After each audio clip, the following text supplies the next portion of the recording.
சரண் Krishna YouTube சேனலுக்கு உங்களை அன்புடன் வரவேற்கின்றேன். குலதெய்வம் உங்களுக்கு துணையாக இருந்தால் கட்டாயம் இந்த ஒரு உயிரினத்தை உங்களுக்காகவே உங்கள் வீட்டிற்கு அனுப்பும். அது எந்த உயிரினம் எந்த நேரங்களில் வரும் அப்படிங்கிறத பற்றி தான் இந்த வீடியோவில் தெளிவாக நம்ம பார்க்க போகிறோம். நம்ம சேனலில் உள்ள வீடியோவை ஃபஸ்ட் டைம் நீங்கள் பார்க்குறீங்க அப்படின்னா மறக்காமல் நம்ம சேனலை சப்ஸ்கிரைப் பண்ணி வச்சுக்கோங்க. நம்ம சேனலில் தொடர்ந்து குலதெய்வம் சார்ந்த பதிவுகள் வந்து கொண்டே இருக்கும். வாங்க வீடியோக்குள்ளே போகலாம். குலதெய்வம் நமக்கு எப்போதுமே துணையா தான் இருக்கும். ஆனா, நமக்கு பக்கபலமா இருக்கின்றது.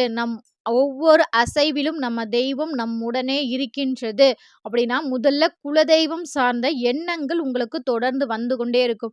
ஏதாவது ஒரு பொருள் வாங்குறீங்களோ, இல்ல தினமும் அன்றாட வேலைகள் செய்யும்போது கூட, நீங்க உங்க குலதெய்வத்தை மனதார நினைப்பீங்க. அப்படி நினைக்கும்போது, அந்த தெய்வம் உங்களுக்காகவே இந்த உயிரினத்தை உங்களுக்காகவே அனுப்பும். அந்த உயிரினம் உங்க வாழ்க்கையில வந்த பிறகு எவ்வளவு கஷ்டம் வந்தாலும் சரி, அந்த உயிரினத்துக்காக நம்ம வாழணும் அப்படிங்கிற ஒரு எண்ணம் உங்களுக்கு வரும். அது மட்டும் இல்ல, உங்களோட கஷ்ட காலத்துல உங்களுக்கு 2ஆம் குலதெய்வமாகவே அவங்க மாறியிருப்பாங்க. அந்த அளவுக்கு உங்களுடனே இருக்கக்கூடிய ஒரு உயிரினத்தை உங்க குலதெய்வம் அனுக்கிரகம் இருந்தால் மட்டுமே அந்த உயிரினம் உங்கள் கைக்கு வரும். உங்களுடன் இருக்கும். உங்களுக்காகவே இருக்கும். நம்ம ஒரு கஷ்டம் அப்படின்னா, நம்ம எல்லார்கிட்டயும் போய் புலம்ப மாட்டோம். முதல்ல நம்ம தெய்வத்திடம் புலம்புவோம். அடுத்தது நமக்கு உற்ற மற்றும் நம்பிக்கையாக இருக்கக்கூடிய உறவுகளிடமோ, இல்ல நண்பர்களிடமோ நம்ம போய் புலம்புவோம். அப்படி புலம்பும்போது எப்படி நம்ம தெய்வத்திடம் நம்மளுடைய மனக்குறையை ஒப்படைக்கும்போது நமக்கு ஒரு மன ஆறுதல் கிடைக்கின்றதோ, அந்த குலதெய்வத்தின் துணையுடன் உங்களுக்கு கிடைக்கக்கூடிய அந்த உறவுகளின் மூலம் அல்லது உற்ற நண்பர்களின் மூலம் ஒரு நல்ல ஆதரவு உங்களுக்கு கட்டாயம் கிடைக்கும். அது ஒவ்வொருத்தர் வாழ்க்கையிலும் ஒவ்வொரு விதமாக இருக்கும். ஒரு சிலருக்கு என் குழந்தை பிறந்ததுக்கு அப்புறம் தாங்க என் வாழ்க்கையே நல்லா இருக்கு. நான் கல்யாணம் பண்ணதுக்கு அப்புறம் தாங்க என் வாழ்க்கை நல்லா இருக்கு. எங்க அப்பா என் கூட இருந்த வரைக்கும் என் வாழ்க்கை ரொம்பவே சிறப்பா இருந்துச்சுங்க. என் ஃப்ரெண்டு எனக்காக இருக்கான். அவன் இருக்கிற வரைக்கும் நான் எதுக்குமே கவலைப்பட மாட்டேன். இப்படின்னு ஒவ்வொருத்தர் வாழ்க்கையிலும் ஒரு உற்ற உயிரினம் இருந்துகிட்டு தான் இருக்கு. அந்த மனித உயிரினம் நமக்கு எப்போதுமே ஒரு முதுகெலும்பாகவோ, நம்பிக்கையாகவோ, உனக்காக நான் இருக்கேன். நீ எதுக்கும் கவலைப்படாதன்னு எப்படி அந்த தெய்வம் நமக்கு சொல்கின்றதோ, ஒரு உற்ற உறவு, உற்ற நண்பர்களும் நமக்காக இருக்கிறார்கள் அப்படின்னா, உங்களுக்கு உங்க குலதெய்வத்தின் துணை இருக்கின்றது. குலதெய்வம் அருள் இருக்கின்றது.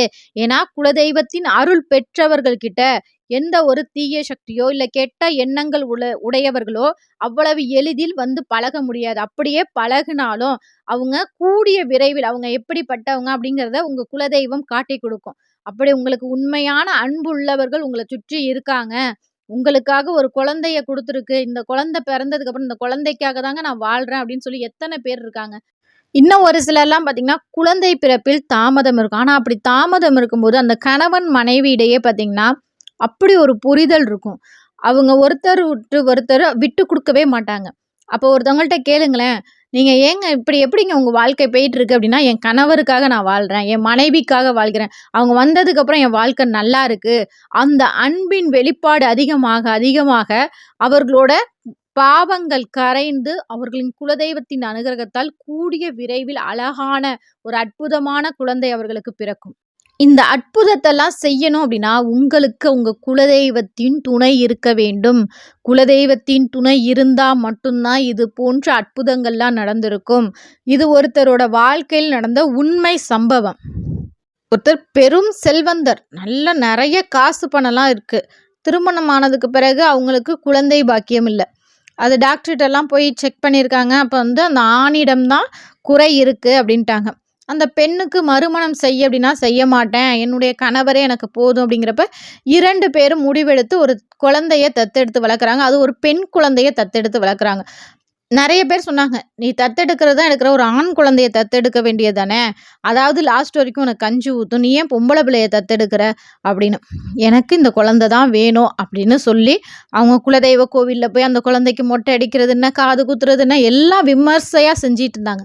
செஞ்சு அடுத்த 1 வருட காலத்துல அந்த கணவரின் குறைகள் சரியாகி, இயற்கையான முறையிலேயே ஒரு ஆண் குழந்தை பிறந்தது.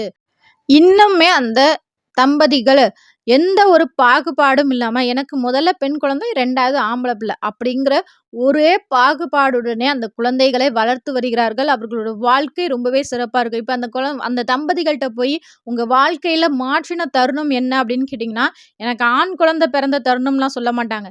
எனக்கு என் புள்ள பொம்பள பிள்ளை வந்த நேரம் தாங்க எங்க வாழ்க்கை இவ்ளோ சந்தோஷமா மாறுச்சு அப்படின்னு சொல்லுவாங்க. அந்த உற்ற உறவை உங்க குலதெய்வம் உங்களுக்கு துணையாக இருந்ததால் தான் உங்களுக்கு இப்படி ஒரு மகள், நல்ல ராசியான ஒரு குழந்தை உங்களுக்கு கிடைச்சிருக்கு. அந்த பொண்ணு வந்த நேரம் அவர்கள் வாழ்க்கை ரொம்பவே வசந்தமாக மாறியது. 2வது உண்மை சம்பவம் என்ன அப்படின்னு பார்த்தீங்கன்னா, ஒரு மணப்பெண் இருக்காங்க. 2 வீட்டாரும் பேசி முடிச்சு, இன்னாருக்கு இன்னாரு அப்படின்னு சொல்லி கல்யாணம்லாம் பேசி முடிக்கிறாங்க. லாஸ்ட் நேரத்தில வரதட்சணையா அவங்களுக்கு பணம் குடுக்க முடியல. உடனே அத போய் அவங்க பெண் வீட்டுக்காரர் வந்து சொல்றாங்க, "எங்கள்ட்ட வந்து வரதட்சணை குடுக்க முடியல. நீங்க இந்த கல்யாணம் பண்ணுங்க. நான் வேணா அடுத்த வருஷத்துக்குள்ள இந்த வரதட்சணையா குடுக்குறேன்." அப்படிங்கிறப்ப, "இது என்னங்க வரதட்சணையா எங்களுக்கு முக்கியம். எங்க வீட்டுக்கு வர பொண்ணு தாங்க முக்கியம்." அப்படின்னு சொல்லி பெருந்தன்மையோட அந்த பெண்ண வீட்டுக்கு அழைச்சாங்க. அந்த பெண் வீட்டுக்கு வந்த நேரம், அவங்க வீட்ல உள்ள அனைத்து பிரச்சனைகளும் சரியாகி மிகப்பெரிய செல்வந்தரானாரு. இதுதான் குலதெய்வத்தின் மகிமைகள். குலதெய்வம் உங்ககிட்ட ஒரு இல்லாத வீட்டு பிள்ளையோ, இல்ல ஏதோ ஒரு பொண்ணு உன் வீட்டுக்கு வருது. அத நீ பார்த்துக்கோ. அது வந்துச்சுன்னா, அதன் மூலம் உன் வாழ்க்கை சிறப்பாகும் அப்படின்னு உங்களுக்கு ஒரு உற்ற துணையை, உற்ற ஒரு உயிரினத்தை, ஒரு ராசியான உயிரினத்தை உங்க கூடவே அனுப்புன்றது அப்படின்னா, அத மனமுவந்து நம்ம ஏற்றுக்கொள்ளும்போது, நம் வாழ்க்கை ரொம்பவே சிறப்பாக இருக்கும். கண்டிப்பா இந்த வீடியோ பார்க்குற உங்களுடைய வாழ்க்கையிலும், உங்களுக்கு உங்க குலதெய்வம் போல் உற்ற துணையாக இருக்கும் உறவுகளோ, நண்பர்களோ யாரு அப்படிங்கிறத மறக்காம எங்களோட கமெண்ட் செக்ஷன்ல ஷேர் பண்ணிக்கோங்க. இந்த வீடியோ உங்களுக்கு பயனுள்ளதாக இருந்தால், "ஓம் என் குலதெய்வம் துணை" அப்படிங்கிற கமெண்ட்ஸ மறக்காம எங்களோட கமெண்ட் செக்ஷன்ல ஷேர் பண்ணி, உங்களுக்கு உங்க குலதெய்வத்தை ரொம்பவே பிடிக்கும் அப்படின்னா, இந்த வீடியோக்கு ஒரே ஒரு லைக் மட்டும் பண்ணுங்க. இது உங்கள் சரண் கிருஷ்ணா யூடியூப் சேனல். நன்றி, வணக்கம்.